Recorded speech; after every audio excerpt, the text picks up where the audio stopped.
Here for Aaron. That's right, Scott Sikora. We have some breaking news from Taxi Phil. He's going to come in tonight and break some news down about the big Whisker Revival. We ready to do this? I think we are. The one and only Taxi Phil. What's up, gentlemen? Good to see the Bopsy twins tonight. We're here. We're Bopsying. Oh, yeah. We're more like the Hardy Boys. You can't always tell you apart. You look so much alike with your matching clothes. It just happened. It was a complete accident. It wasn't even planned at all. And Jim Jones probably said the smartest thing I think I've ever heard him say. Blah, blah, blah. Blah, blah. That's about all he knows how to say, really. That's about it. About this time of day, that's pretty much all he's going to get out of it. Yeah, he's on blah, blah mode right now. That was a great intro there. Me and Ron, we went to different schools together. Wow. Right, yeah, that's what I was thinking up there in right outside of Syracuse, maybe. Yeah, that's when I was up there living up in the Northlands. All right. Well, so we have Ray Norcross is here. He says, "Hey, Taxi. So you were on Ray's show this past week, correct?" It's been a couple of weeks ago. I was on them with them guys. Yeah, I watched the replay, so I saw that you were on. You're making the rounds. They did a great job. We recorded that, so. Oh wow! Yeah, I was down there with him, so we just went ahead and recorded it down there. But you graced us with a live performance. Oh, hell yeah! You give Ray Norcross the pre-tape stuff. That's but the live stuff stays for us, and we appreciate yeah. You guys are special. Yeah. Well, you hear that, Ray? We're special. That's right. Andrew loves some Taxi. He must be talking about the TV show. Yes, sir. Were you on that show, Taxi? I was one of the dispatchers there for that. I knew it. I could tell. He's good friends with Tony Danza. Actually, I'm more friends. What the hell was the little short dude's name? Danny DeVito? Yeah. Yeah. You kind of look like Danny DeVito. Yeah, we hang out a lot. We're all drinking buddies. No doubt you two are special. Thank you. Taxi Phil. So you came on the show tonight because you got some big, huge, enormous breaking news about the big Whisker Revival. Big. I think it's a pretty big idea here. Yeah. We've been asked to do this for many years, and we didn't really have the facility. She wasn't really willing to, but now that she knows us better, this year, ladies and gentlemen, we're going to be family friendly.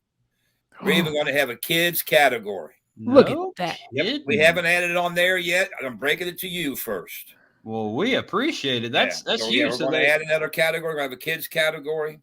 And that way also some of the older, younger girls or ladies, I should say, can come and participate. And they can go up in the class, up with the Whiskerinas and stuff. So what's the age divide between the two? Well, we're going to discuss that more at our meeting on Sunday. I'm looking like 13 or 14.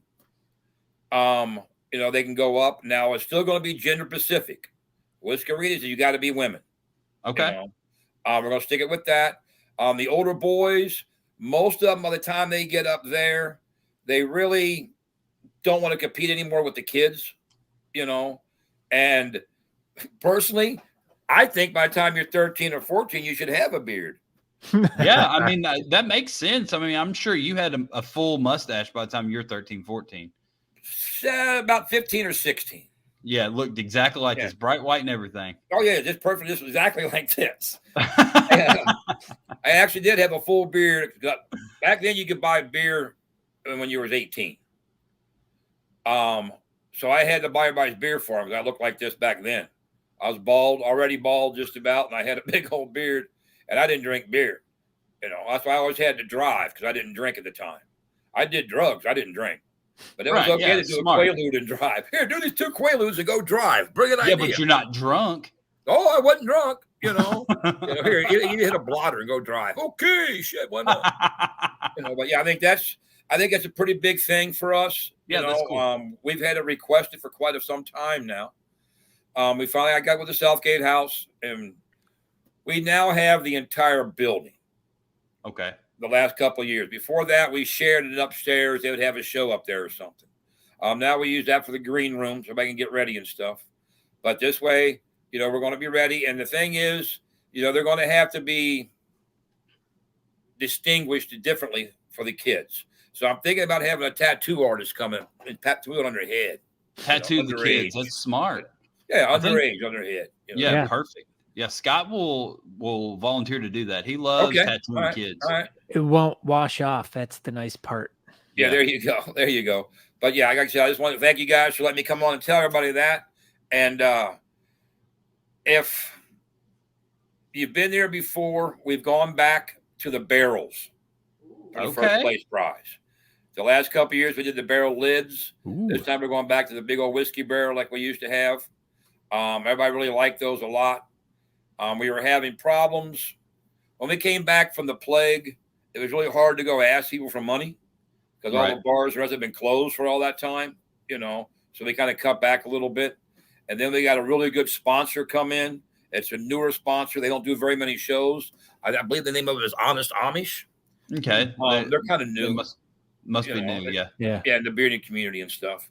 And we're in cahoots with them guys again this year. That's nice. Those guys like being in cahoots with you. They do. They do. Yeah. They also like dressing alike. Yeah. They find that very important. It is very important. Yeah. So everything else is great down here in Cincinnati. They got a little snow today. How much snow did you get? For us, it was a Texas snow, like we couldn't even see it on the ground hardly. Oh, so everyone acted like the world ended? We Texas do that snow? Here, just exactly. Cincinnati is pretty bad. We've closed schools because it might snow.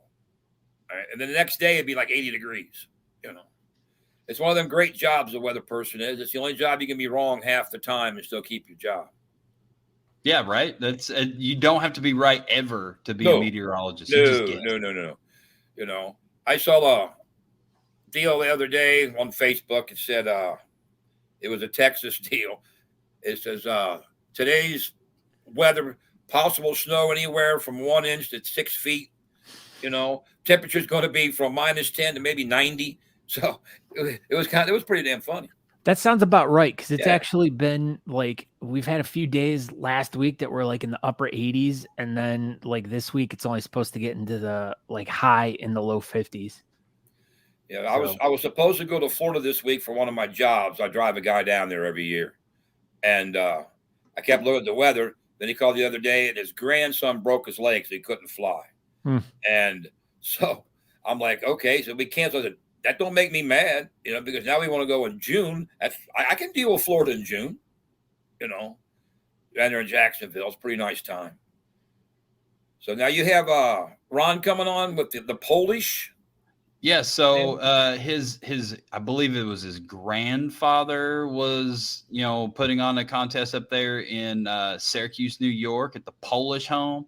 And they're going to do another contest there to help raise money to help renovate the place a little bit. So there you go. Help give back to it. Yeah, a little bit about that is their event's going to be a fundraiser to support the Polish Home, which was established in 1919 as a cultural gathering place for Polish immigrants. So yeah, I mean, I mean, my family's Polish, so we grew up. You're from Cleveland. Yeah, I mean, hello. But yeah, no, I'm very familiar with the Polish culture, and I was telling a story the other day about how there's a polka museum in Euclid, Ohio, and we went to it one night to check out some polka bands and stuff. It was really cool, and in the basement they have a museum, but at the same time they have a bar there, and then they serve food, and we got pork chop sandwiches, which was really funny because it's a deep or a breaded and fried pork chop, a traditional, but it was bone-in pork chop sandwich. And I'm like, arr! And it's you get that big T-bone in there, and it's oh, how fun. And many years ago, we was down in Memphis working the carnival, and they had these built-up barbecue stands all around the fairgrounds. And I went and got a pork chop, got a rib sandwich. It's just a slab of ribs on 2 pieces of bread. Yeah. You don't realize, take a big old bite, you lose half your teeth because all the bones are still in there. But here, I'll give you a fun fact here.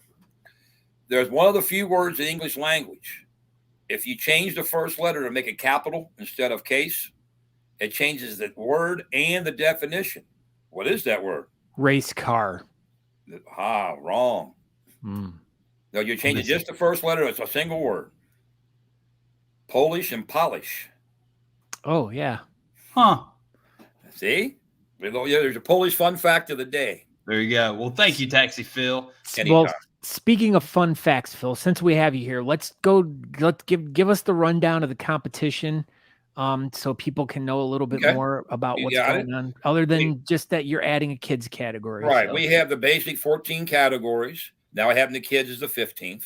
It's $20 to get in the door. That gets you in your first category. You can do as many categories as you like. It's $5 per extra category. The record is 8 categories. All right, that's been done 3 times. So, and yeah, it's a great time. We have. You did once. What competition was that? Where you Bearded Hero? Bearded Hero. How many categories did you do for that? You did 9. Yeah, I did 9. Yeah, that's coming up next weekend. In 2 weeks. Yeah.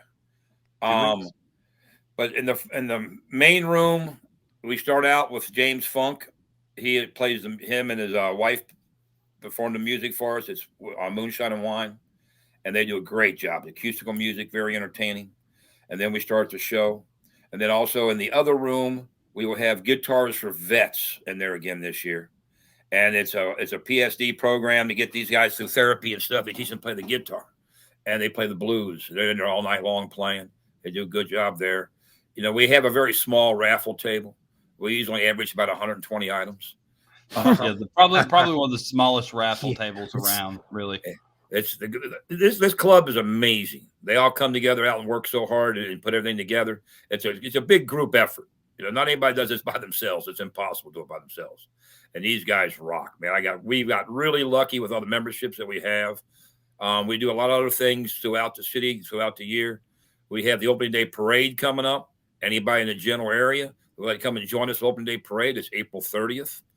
We have an event page on Facebook. We'd love to have you guys come out and join us. That's for the Reds, correct? That's a Reds opening day parade. Right. Okay. But back to the competition is we work with the Barracks Project. This will be like our 7th or 8th year with the Barracks Project. But their goal is to get veterans before they hit the streets and help them get acclimated back to civilian life and get them jobs and stuff like that. They've had a few houses donated to them. They've rehabbed these houses, and they'll put families up in the houses until they can get on their feet and get going again and stuff. Free rent, free electric, everything, utilities. They do a good job with that. We go help them a couple different times out of the year. We got a couple of guys that cut grasses for the houses. You know, they go out there with the lawnmowers, cut the grass and stuff. Yeah, before it was a 21 and over, but it ain't no more. You know, bring the family, bring your friends, as family. Hell, bring people you don't even like. We don't care. Yeah, just bring everybody. Yeah, bring them all. Everybody's invited. You know, one of these days Scott's going to show up. I think he ain't been there for a few years. Yeah, he'll one day, Scott. Yeah. You can it is probably on the top of my list of comps that I've wanted to go to. That it always just happened to be on the same week as something that was going on with my family. And so everybody that's watching, if you can hear us, apparently the Talking Beards Facebook page is crashed or is frozen, but you can go to the Talking Beards YouTube, or you can go to Aaron D. Johnston Facebook if you're still on Facebook, or the Honest Amish Facebook. That should work. So something happened with Talking Beards Facebook. Yeah, I probably broke it. That's what everybody's saying. Yeah, Jim Jones definitely blamed it on you, Texas. Oh yeah, I don't blame you. You know. Yeah. But we've got our 5 judges. We haven't announced those yet. They're pretty strong judges, man. I'm sure we'll have you on a couple weeks before your event. I hope so. We'll let you announce it. Obviously, you'll do hours live, and then you'll tape Ray Norcross' show. Oh yeah, for sure. I'll tape theirs. I'll tape them other guys on Sundays. You know. But ours is live.